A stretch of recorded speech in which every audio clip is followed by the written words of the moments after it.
I'm extremely excited for this surprise, super surprise segment. We've got an interview today that was very hard for us to obtain. But through a lot of hard work and a lot of schmoozing.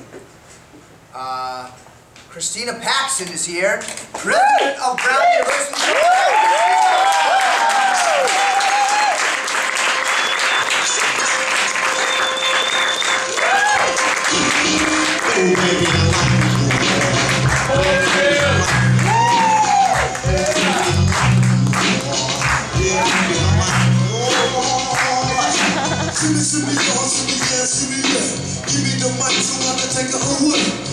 Ladies and gentlemen, Christina Paxson!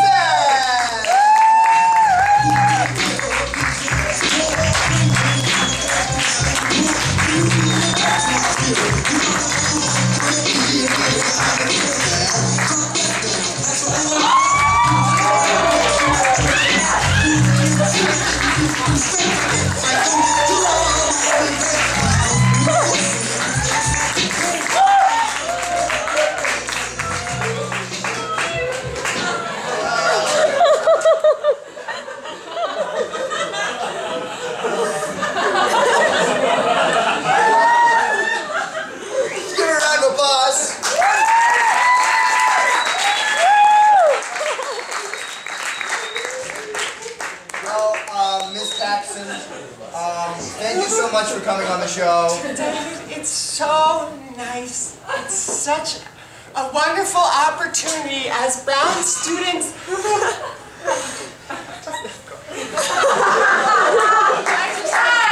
I just think this is so wonderful.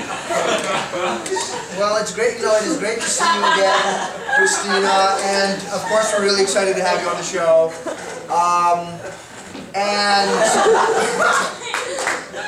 Help yourself. This water's for you if you need it. These Skittles are also free game. Thank you so much. This is very good water. So, it's great. So, Christina, many of our viewers probably know you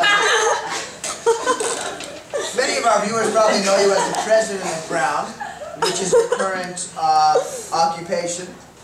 Yes, it is. I think there's probably a lot more to you than that. Yes, there is, Steve. What were you into growing up? Did you play any sports, or? That's funny you should ask. Yeah.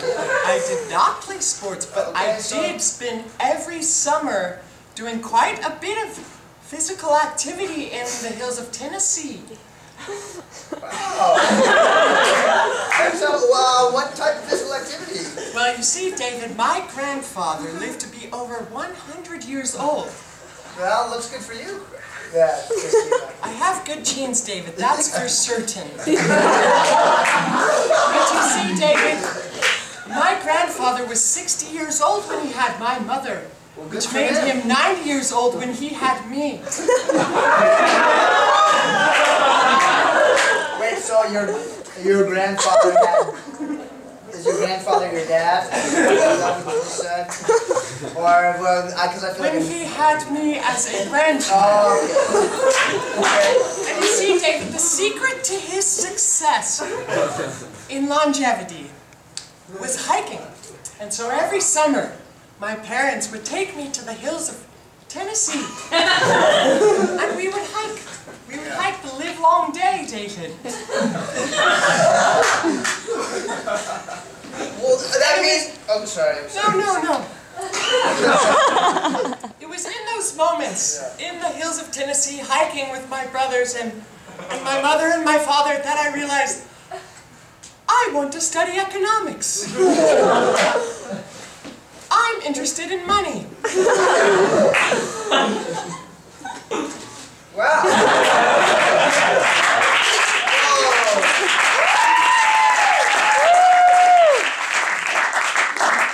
Christine, I'm sure that was a very special moment to you. It's become a sort of guiding force of your life. You mentioned your brothers. Is it true one of your brothers is actually a Brown alum? That is true, David. Wow. That is very true. In fact, I remember he went to Brown. I was about 12 years old when he went to Brown. And I thought, Brown must be a terrible, terrible Batman place. Because those are in my 12-year-old terms. Of course. Because he goes off to Brown. He says, "Bye, Mom, I'm going off to Brown." And he goes off to Brown. He's clean-cut, very respectable, nice man. I love him so much. I look up to him. And he wants to become a lawyer or something very respectable. And he comes back for Thanksgiving break, and his hair is past his ears. He's obviously changed his lifestyle. He doesn't smell nearly as nice as when he did when he was at home. And when my mother's carving up the turkey for Thanksgiving dinner, he gets into an argument with her about the ethics of eating meat. And I thought to myself, is that what Brown University is teaching their students, older brother?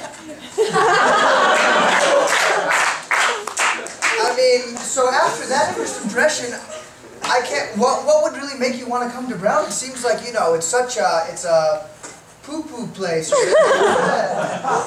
Yes, David, it did seem like a poo-poo place for a long time, especially from my ivory tower at Princeton.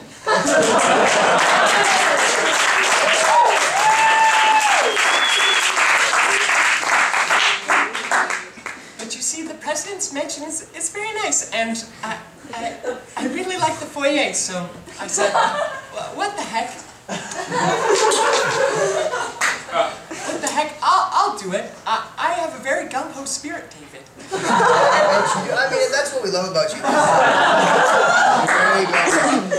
You're very gung-ho. And I mean, you're very, you know, in tune with, you know, campus sentiments as well. I am very in tune. Yeah, that's been great. I mean, you know, spring weekend coming up. I'm sure you're very excited for that.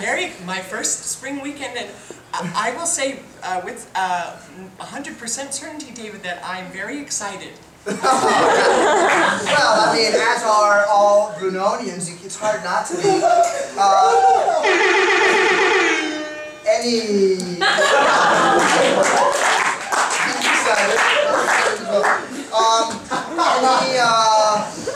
Any acts you'd really like to see come to Brown?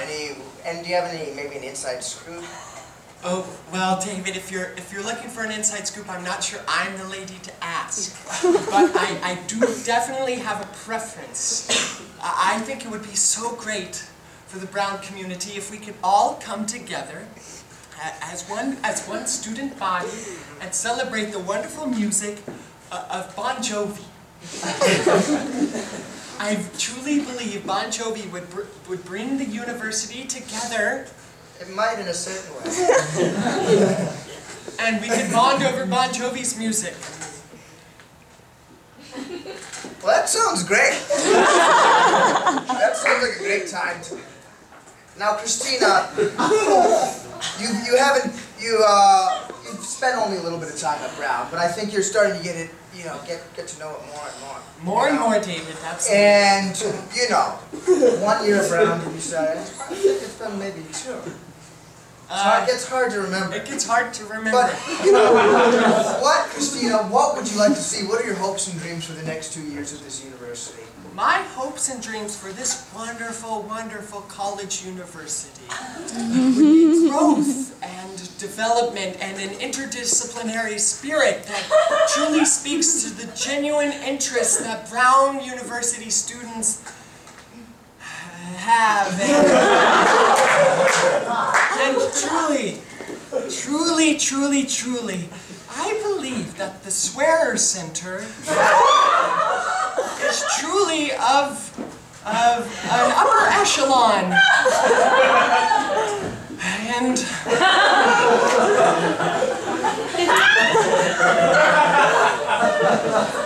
And I'd also like to grow the endowment. Christina, this has been a total pleasure to pick your brain.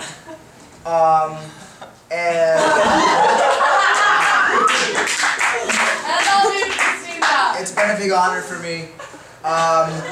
You know, I would just like to know, to the class, of 2019.